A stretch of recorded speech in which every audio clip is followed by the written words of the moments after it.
अर्हन्ताणं भगवन्ताणं मुत्ताणं मोयगाणम। सृष्टि के रहस्यों को जानकर स्वयं मुक्त होने वाले, मुक्ति की राह प्रशस्त करने वाले अरहंत वीतराग परमात्मा को भाववंदन। बुद्धाणं बोहियाणं बोधि प्रदाता निर्ग्रंथ सद्गुरुदेव को वंदन नमन। जय हो। एक साधक जब जानने की यात्रा पर आगे बढ़ता है तब वो इस बाहरी लोक को जानता तो है, परंतु संपूर्ण रूप से जानने के लिए वो इस बाहरी लोक से या इस बाहरी संसार से अपना सारा ध्यान हटाकर अंतर की ओर मुड़ता है। अपने भीतर बसे हुए उस संसार को जानने की यात्रा पर आगे बढ़ता है और तब वो इस सृष्टि के सारे ही रहस्यों को जानने का भाव रखता है। ऐसे में वो परस्परोपग्रहित इन 6 काय जीवों को जानने का भाव करता है, जानने का प्रयत्न करता है, क्योंकि जीवन एक रूपा नहीं, अनेक रूपा है, अनंत रूपा है। 5 स्थावर काय, पृथ्वी, पानी, अग्नि, वायु और वनस्पति, ये सारे स्थावर काय, और इनके बारे में हमने कुछ जानने का प्रयास किया। अब देखा जाए तो हर जीव, या कहें हम एक संगी पंचेंद्रिय मनुष्य जो इस यात्रा में आगे बढ़ रहा है, ज्ञाता दृष्टा होने की यात्रा में आगे बढ़ रहा है, सारे के सारे मनुष्य तो स्वयं को जान नहीं पा रहे, लेकिन जानने की जो भाव है, यानी जो जिज्ञासा है, वो जन्म ले चुकी है। अब ज़रूरी नहीं कि वो संपूर्ण रूप से इस सृष्टि को जान ही पाएगा और इसी जन्म में सिद्ध बुद्ध मुक्त हो पाएगा, परंतु जानने की यात्रा कोई एक जन्म तक तो सीमित नहीं। ऐसा तो होता नहीं कि एक ही जीवन में व्यक्ति जानकर स्वयं ही आगे बढ़ जाए। ऐसा होता नहीं कि एक ही जीवन में वो मुक्त हो जाए। तब वो क्या करता है, वो जानने की यात्रा शुरू होती है, और इस जानने की यात्रा में वो अपने इस पूरा जो कर्मों का बैगेज है, जो कई कई जन्मों से साथ है उसके, उस जानने की यात्रा में वो उन कर्मों को जानकर, देखकर निर्जरित करता जाता है और अंततः सिद्ध बुद्ध मुक्त होता है। अब ज़रा हम समझें कि ये जो 5 स्थावर कायों को जानने की यात्रा थी, ऐसा नहीं है कि एक जीव एक ही बार में वो सारे ही स्थावर कायों को संपूर्ण रूप से जान पाए। सद्गुरुदेव की कृपा से ही ऐसा संभव हो सकता है, और हर साधक का उतना विकास भी नहीं होता कि वो इन सारे ही कायों को पूर्ण रूप से जान पाए। परंतु इतना तो वो कर ही सकता है कि इन 6 काय के जीवों के साथ वो एक ऐसा संबंध स्थापित कर ले जहाँ पर वो उनको पहुंच रहे कष्टों के प्रति सजग हो जाए और मात्र आवश्यक का ही उपयोग करे। और जहाँ जहाँ उसे ये महसूस हो रहा है, ये जागृति आ रही है कि उसके जीवन के कारण अन्य जीव को कष्ट पहुँच रहा है, इन प्राण भूत जीव सत्व, इन चारों आयामों को कष्ट पहुँच रहा है, वो उसे खम्मत खामना के भाव से जिए, और खम्मत खामना के भाव से जीते हुए वो ये प्रयास करे, ये जागृति रखे कि किसी प्रकार का अनावश्यक कष्ट उन जीवों को ना हो। साथ ही उनको पहुंच रहे कष्ट के लिए वो खम्मत खामना के भाव के साथ साथ उनके ऊर्ध्व गमन के लिए भी प्रार्थना करता है। वो प्रयास करता है कि मेरे भावों के कारण आपको साता उपजे, और साथ ही उन सारे ही 5 कायों के जीव में, या कहें 6 कायों के जीव में जो मौलिक गुण हैं, वो गुण उसके भीतर विकसित हो सके, तभी तो वो उन जीवों के साथ एक समभाव की अवस्था में आ पाएगा।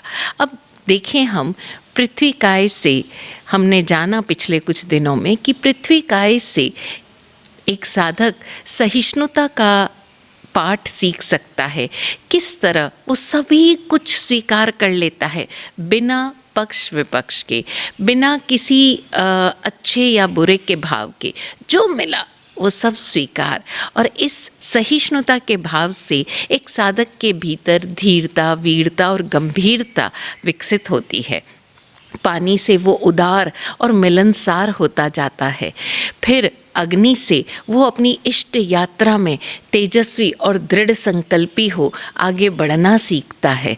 वायु से वो अक्रम सहज प्रवर्तना सीखता है कि कहीं पर भी वो किसी से जुड़े नहीं, बंधन में ना बंधे, मुक्त होकर अपने आत्मवद्य में रमा रहे। और इस तरह इन सारे कायों के सहयोग से वो आगे बढ़ता है। वनस्पति जगत से वो निष्काम कर्मयोगी, त्यागी और सेवा भावी ये भाव सीखता है, ये योग्यताएं अपने भीतर विकसित करता है। अभी देखा जाए तो ये जो 5 स्थावर कायें हैं, इन सभी में चेतना शक्ति यानी जीवास्तिकाएं उतना ही है जितना कि एक मनुष्य में।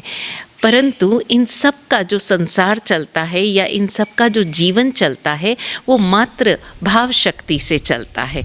भाव शक्ति से ही ये जो जीव हैं वो अपना आयुष्य पूर्ण करते हैं, अपने सारी आवश्यकताएं पूर्ण करते हैं और भाव शक्ति से ही इनमें प्रजनन भी होता है, जनन भी होता है और ये आगे चलते रहते हैं। जैसे वनस्पति जगत में नर और मादा परागकण, अब वो प्रयास नहीं करते, मानसिक या शारीरिक रूप से कोई प्रयास नहीं करते कि ये नर और मादा का संयोग हो और वो किसी रूप में जनन करे, लेकिन भाव शक्ति रहती है प्रजनन की, जनन की।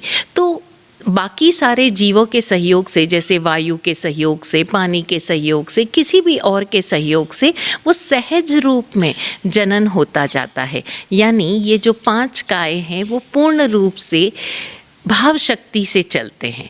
परंतु जैसे जैसे एक जीव विकसित होता है, उसके भीतर की वो संवेदना जागृत होती है, वो बेइंद्रिय, तेइंद्रिय, चौरेंद्रिय और पंचेंद्रिय यानी इन सारी इंद्रियों को अपने भीतर विकसित करता है, तो प्राण शक्ति भी विकसित होती है। इन सभी में 4 से लगाकर 10 तक बल प्राण हो सकते हैं। अब ज़रा हम देखें कि जो ये बेइंद्रिय, तेइंद्रिय, चौरेंद्रिय, पंचेंद्रिय जीव हैं, ये सब जीव मात्र भाव शक्ति से ही जीवन नहीं जीते, इनके भीतर कुछ करने की भी प्रक्रिया चालू रहती है। स्थावर काय यानी इन 5 कायों से आगे का जो संसार है वो भौतिकीकरण संसार है, यानी जिसे त्रस जीव भी कहते हैं, त्रस योनि भी कहते हैं।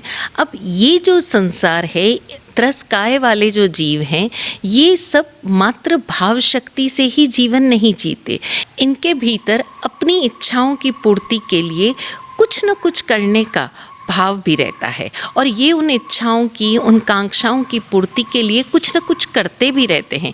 जब कुछ न कुछ करेंगे तो हिलेंगे डुलेंगे भी, इसीलिए इन्हें त्रस जीव कहा गया। बाकी 5 कायों को स्थावर कहा गया क्योंकि वो स्वयं अपनी इच्छा पूर्ति हित कहीं भी हलन चलन नहीं करते। प्राकृत प्रवाह के कारण ज़रूर जो गति रहती है वो रहती है, परंतु हलन चलन अपनी इच्छा पूर्ति हित नहीं करते। जबकि त्रसकाय के जीव अपनी इच्छाओं की पूर्ति हित स्वतंत्र जीवन शैली जीते हैं। अब उनके भीतर भाव जगेगा कि मुझे चलना है, मुझे गति करनी है, तो वो चलेंगे, वो चाहेंगे तो रुक जाएंगे।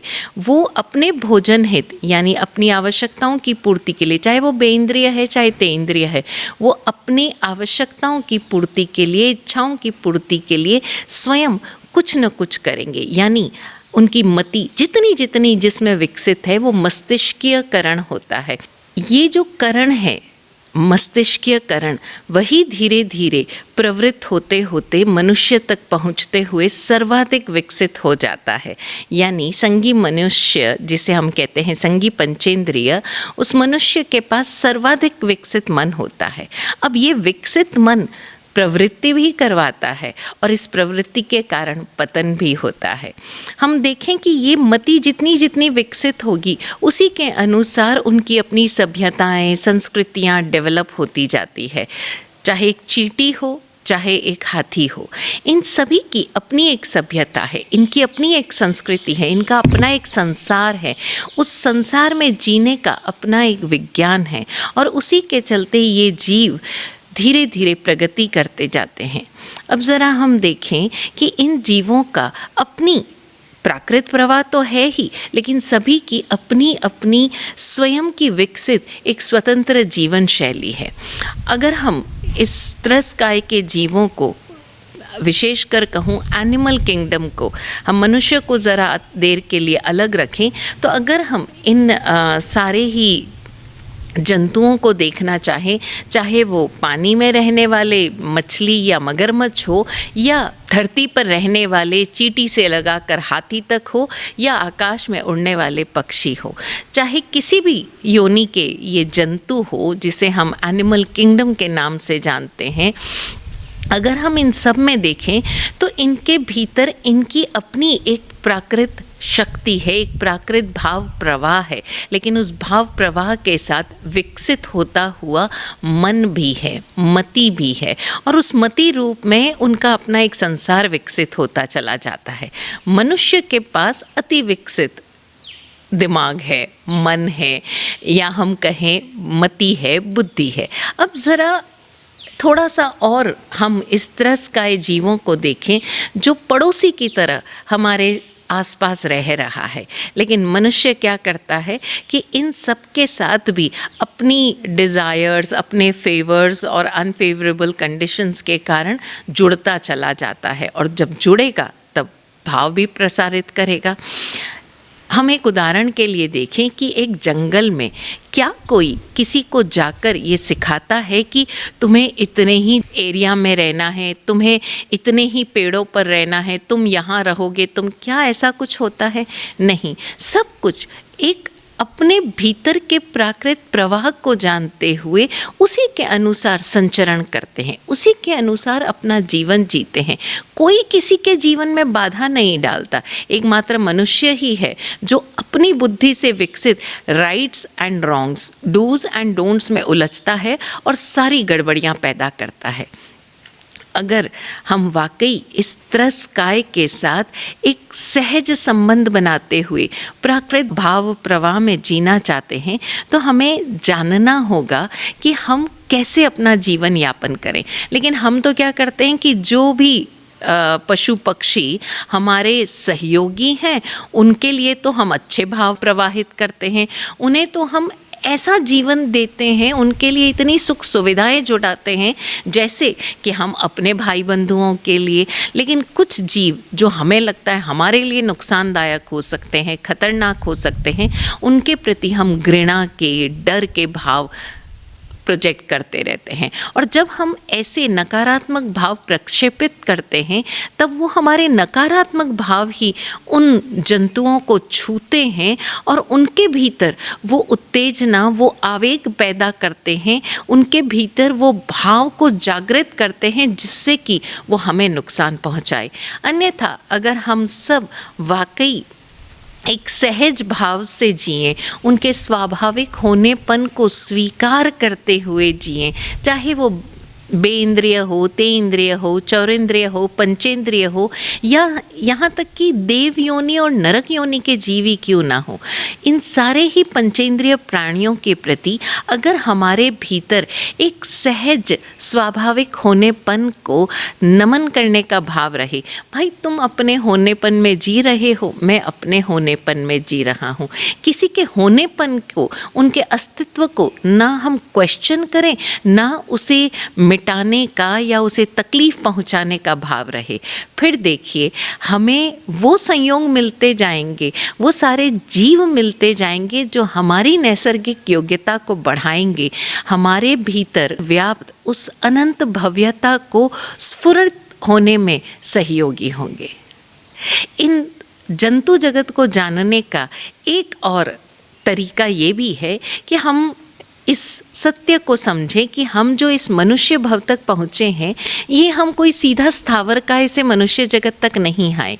हम इन सारे ही योनियों में भटकते हुए, या कहें धीरे धीरे कदम दर कदम विकसित होते हुए यहाँ तक पहुँचे। अगर हम डार्विन की थ्योरी ऑफ एवोल्यूशन देखें, जो ये कहता है कि एक मनुष्य पहले प्लाज्मा, आज जो मनुष्य का जीव है, जो आज मनुष्य है, वो पहले प्लाज्मा का एक जीवन था, तो बहुत गहरे अर्थों में वाकई ये बात सही भी है कि हम जो निगोद से निकले हुए प्राणी थे वो आज मनुष्य जीवन तक आए हैं, तो न जाने कितनी तरह की योनियों में भटकना इसलिए क्योंकि अंततः हमें वापस यहाँ तक आना है, मनुष्य भव तक आना है और फिर सिद्ध बुद्ध मुक्त होना है। तो हम इन सारी योनियों से गुजर कर वहाँ के जीवन को जीते हुए वहाँ के संस्कारों के कुछ प्रभाव अपने भीतर अभी तक सुरक्षित रखे हुए इस मनुष्य जीवन तक पहुँचे हैं।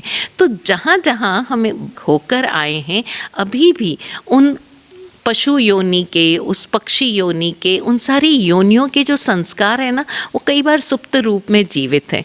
अब ज़रा मनुष्य जीवन में जो रहे हुए मुहावरे हैं वो देखें। बड़े आराम से हम कहते हैं ये लोमड़ी की तरह चालाक है, ये सांप की तरह जहरीला है ना। लेकिन हम अक्सर ये जो बातें कहते हैं, जैसे हम कहते हैं कि ये शातिर है या ये कुत्ते की तरह वफादार है, गाय की तरह सीधा है, तो ये जो सारे भाव हम करते हैं, ये जो सारे भाव हमने मुहावरों के रूप में विकसित किए हैं, हम उन सारे एडजेक्टिव्स को देखें, यानी कि जो हम कह सकते हैं स्वभावगत शैलियों को, आदतन शैलियों को, सोच विचार की या व्यवहार की शैलियों को देखें तो वहाँ किसी न किसी जानवर का नाम जुड़ा हुआ है। क्यों जुड़ा हुआ है? क्योंकि हमने उन जानवरों में, उन पशुओं में, पक्षियों में हमने वो ट्रेट्स, उनके विशिष्ट स्वभाव को जाना है। यानी उन एनिमल ट्रेट्स के साथ साथ हमने मात्र उन कुछ चीज़ों पर ध्यान दिया, उनके सहज होनेपन को हमने कभी नहीं स्वीकारा। और यही कारण है कि जो जो हमें अच्छे लगते हैं उनके लिए तो हम क्या कुछ करते हैं। अब ज़रा देखें, हम अपने आसपास के जीवन शैलियों में देखें तो हर कोई कुत्ता पालना चाहता है, गाय पालना चाहता है, बंदर पाल लेता है, लेकिन सांप कोई नहीं पालेगा, है ना। तो इसी तरह से हम क्या करते हैं कि जैसे जैसे इनकी उस विशिष्ट स्वभावगत शैली को जानते हैं वैसे वैसे हम कुछ जीवों के प्रति प्रेम, मोह, आकर्षित होते हैं और कुछ जीवों के प्रति हमारे भीतर द्वेष और घृणा जन्म लेती है। त्रस्काय को जानते हुए हम प्रयास करें कि हम इन सारे ही जीवों के प्रति एक सहज भाव अपनाएं। अगर हम वाकई उनके उन कुछ विशिष्ट ट्रेट्स पर ध्यान नहीं दें तो हम देखेंगे कि ये सारे ही जो जंतु हैं ना अपना जीवन बड़े सहजता से जी रहे हैं। आप देखिए, एक जंगल में एक शेर वो मात्र तब शिकार करता है जब उसे भूख लगती है, उसे आवश्यक होता है, वरना तो वो अगर लेटा है या वो बैठा है तो उसके ऊपर कोई चिड़िया आ जाए, कोई चूहा आ जाए तो ऐसा नहीं है कि वो हर समय जाकर उसका शिकार करता रहता है। लेकिन मनुष्य ऐसा नहीं है। मनुष्य को हर समय अपने लिए सब कुछ चाहिए, वो हर क्षण अपने मन के संसार में जीता है, जबकि ये जीव जंतु जगत अपने प्राकृत संसार में जीते हैं। शेर अगर किसी का शिकार करता है और वो भी तब जब उसे भूख लगी है, तब वो उतना ही खाएगा जितना उसे उस समय आवश्यक है। ऐसा नहीं है कि उस मरे हुए जानवर को वो उठाकर सहेज कर रखेगा कि अच्छा दोबारा मुझे शिकार नहीं करना पड़ेगा, दोबारा मुझे दौड़ भाग नहीं करनी पड़ेगी, मेहनत नहीं करनी पड़ेगी। ऐसा परिग्रह का भाव जंतुओं के पास नहीं। वो जितना सहज है उतना ही करते हैं। आप चिड़ियाओं को देखें, बड़ी मेहनत से घोंसला बनाते हैं। घोंसला बनाया, बच्चे बड़े हुए, लगा कि अब वो स्वयं उड़ जाएंगे तो क्या करेंगे, वो घोंसले से स्वयं भी हट जाएंगे और बच्चों को भी मुक्त कर देंगे, उस घोंसले से बंद कर नहीं रहेंगे। जबकि इंसान को देखें, हम इन पेड़ पौधे, पशु पक्षियों से कुछ सीखते ही नहीं हैं। हम देखें कि इन बच्चों के लिए एक इंसान घर बनाता है तो केवल बच्चों के लिए नहीं बनाता है, वो तो चाहता है मेरी 7 पीढ़ियां भी खाती रहे। और चलो उतना भी धन इकट्ठा कर लिया, उसके बाद भी वो क्या सोचता है कि मेरी 8वीं पीढ़ी के लिए तो मैं कुछ कर ही नहीं पाया। जबकि उसे ये भी नहीं पता कि उसके मरने के बाद ये जो धन संपत्ति है वो दूसरी पीढ़ी भी सुरक्षित रख पाएगी या नहीं। तो इन सारे त्रस्काय के जीवों के प्रति हम एक आभार भाव रखते हुए जीना सीखें और ये भाव करें कि जैसे ये बिल्कुल मुक्त होकर जीते हैं, अपने अहम भाव से परे होकर जीते हैं, सहज प्राकृत प्रवाह में जीते हैं, बिना परिग्रह के जीते हैं, एक दूसरे के प्रति सहयोग के भाव से जीते हैं। अक्सर कुछ ऐसे फोटोग्राफर्स या हम कहें क्रेज़ी वीडियोग्राफर्स होते हैं जो इस जंतु जगत को जानना चाहते हैं। वो जब घंटों मेहनत करके इनके भीतर घुसते हैं तब समझ में आता है कि इनका संसार बिल्कुल अलग है। चाहे आप चींटियों का संसार देखें, उनकी जो आर्किटेक्चर है, वो जिस तरह से क्रिएट करते हैं अपना पूरा नगर, उसे देखकर वो वैज्ञानिक भी हैरान हो जाते हैं। इसी तरह जो ये पक्षी है या जो पक्षी जिस तरह से घोंसला बनाते हैं, क्या कारीगरी है, ऐसी कारीगरी और ऐसी मजबूती जो सहज रूप से होती है, लेकिन अपने उस सृजन के प्रति कहीं उनका परिग्रह का भाव नहीं, पकड़ का भाव नहीं, अहंकार का भाव नहीं। हम इस पशु पक्षी जगत को जब देखें तब वो गुण अपने भीतर भी विकसित करने का प्रयास करें, और जब हम ये गुण अपने भीतर विकसित करेंगे तब हम जान पाएंगे कि जीवन जो हम आज तक स्थावर काय से इस मनुष्य काय तक आए हैं प्रवृत्ति करते हुए, उनसे निवृत्त होने के लिए ये अध्यात्म मूलक साधना कितनी आवश्यक है। और वो अध्यात्म कोई गहरा पुस्तकों में बसा हुआ ज्ञान नहीं, वो तो मात्र संकेत सूत्र है। प्रभु के पास कोई पुस्तक नहीं थी, उनके पास किसी प्रकार के कोई सूत्र पाठ पठन के कोई उन्होंने डेवलप नहीं किए थे, या ये प्रयास नहीं किया था कि मैं जाकर सूत्रों को रटूं। उन्होंने मात्र इस जीवन को जानने का भाव किया, और जीवन को जानने के लिए ये पुस्तकें सहयोगी है, आगमवाणी सहयोगी है, मगर मात्र शब्द रूप नहीं। उसके भीतर छुपे हुए वो संकेत, वो भाव, वो हमें अपने भीतर कहीं न कहीं उसको पूरी तरह से मनन करना है, उन भावों को जीना है, वो दृष्टि हमारे भीतर डेवलप हो सके। ये सारा ज्ञान शब्द रूप में जानकर हम अपने भीतर के अज्ञान को जान लें, हम अपने दृष्टि पर पड़े हुए पर्दों को जान लें और उन्हें हटा दें, तो इस लोक को हम संपूर्ण रूप से देख पाएंगे। और ये लोक जो हमारे अंतर में संसार रूप में भासित होता है, उस संसार को जानकर हम उस संसार से परे होकर जीने के लिए इस मुक्ति मार्ग की ओर बढ़ पाएंगे। हम सभी इस त्रस्काय जगत की तरफ अपनी दृष्टि फैलाएं और जानें इनसे कि अपरिग्रही होकर कैसे जिया जाता है, एक दूसरे के स्वाभाविक होनेपन को किस भांति स्वीकार किया जाता है। एक जंगल में एक पेड़ पर उसके बिल में सांप भी रहता है, उसके ऊपर बंदर भी रह रहे हैं, चींटियों का भी संसार है, वहाँ पर पशु भी अलग अलग तरह के रह रहे हैं और पक्षी भी अलग अलग तरह के रह रहे हैं, वहाँ तितलियाँ भी रह रही है और बाज भी रह रहा है, कोयल भी अपने अंडे दे रही है कौवे के घोंसले में, लेकिन ना कभी कौवे ने उस कोयल के अंडों को गिराया, या ना कभी उस कौवा जाति में अपने कोयल जाति के प्रति किसी प्रकार का कोई घृणा या द्वेष का भाव आया। वो उसी भांति सहज रूप में एक दूसरे की कमियों कमज़ोरियों को स्वीकार करते हुए एक दूसरे को जीने में सहयोग करते हैं, किसी के जीवन में कोई बाधा नहीं डालते। ये इतना सा सूत्र हम मनुष्य रूप में अगर अपने जीवन में अपना लें कि हम किसी के भी जीवन में बाधा उपस्थित ना करें, किसी के भी जीवन को डिस्टर्ब ना करें, किसी के प्रति अहम भाव ईगो ना लाएं, हम सभी के स्वाभाविक होनेपन को स्वीकार करके जीना सीख जाएं, फिर देखिए हमें मात्र सत्संग ही मिलेगा और इस प्राणी जगत से हम असंग होकर जीना भी सीख पाएंगे। असंग होकर यानी सब संग साथ में हैं, लेकिन फिर भी बिना किसी को डिस्टर्ब करते हुए असंग होकर जी रहे हैं। तो ये असंग होने की कला हम इस प्राणी जगत से, पशु पक्षी जगत से सीखें और देखें कि कैसे ये जीवन सहज स्फुरित हो रहा है, कैसे अपनी भव्यता को जी रहा है।